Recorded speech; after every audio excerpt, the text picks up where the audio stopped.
Cihazınızın tamire mi ihtiyacı var? Ücretsiz teşhis sunuyoruz.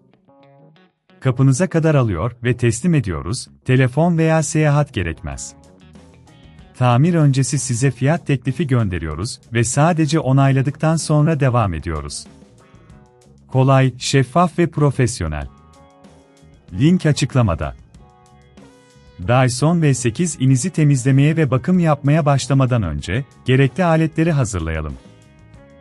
İhtiyacımız olanlar, bir tornavida, bir fırça, bir alkol temizleme spreyi ve bir mikrofiber bez. Bu aletler, süpürgenizin çeşitli parçalarını söküp temizlemekte işimizi kolaylaştıracak. İlk olarak, süpürgenizin başlığını çıkaralım.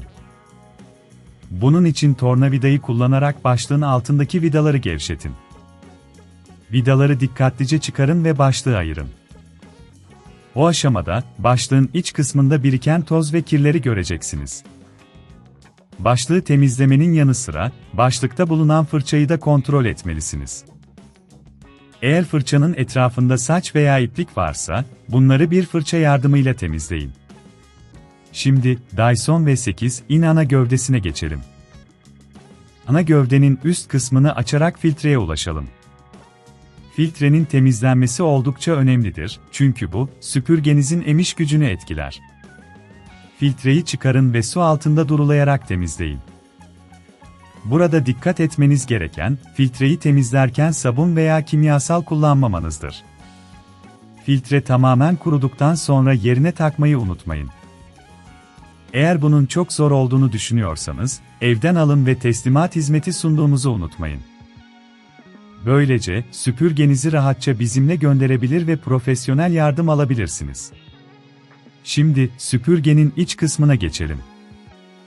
Süpürgenin alt tarafındaki kapakları açarak iç bölümdeki toz haznesine ulaşabilirsiniz. Toz haznesini çıkarın ve içini boşaltın. O aşamada, hazne içinde kalan kirleri temizlemek için bir mikrofiber bez kullanabilirsiniz. Ayrıca, toz haznesinin etrafında biriken kirlerin temizlenmesi de önemlidir. Son olarak, süpürgenizin tüm parçalarını tekrar bir araya getirelim. Önce toz haznesini yerine yerleştirin, ardından filtreyi ve başlığı takın. Tüm vida ve kapakları sıkıca kapattığınızdan emin olun. Bu işlemleri tamamladıktan sonra, Dyson V8'inizin performansının arttığını hissedeceksiniz. Tamir öncesi fiyat teklifi almak isterseniz, bizimle iletişime geçebilirsiniz. Unutmayın, telefon yok, seyahat yok ve tüm işlemler evinizde gerçekleşiyor. Bu sayede, Dyson V8'inizin bakımını kolayca gerçekleştirebilir ve ömrünü uzatabilirsiniz. Cihazınızın tamire mi ihtiyacı var? Ücretsiz teşhis sunuyoruz. Kapınıza kadar alıyor ve teslim ediyoruz, telefon veya seyahat gerekmez. Tamir öncesi size fiyat teklifi gönderiyoruz ve sadece onayladıktan sonra devam ediyoruz. Kolay, şeffaf ve profesyonel. Link açıklamada.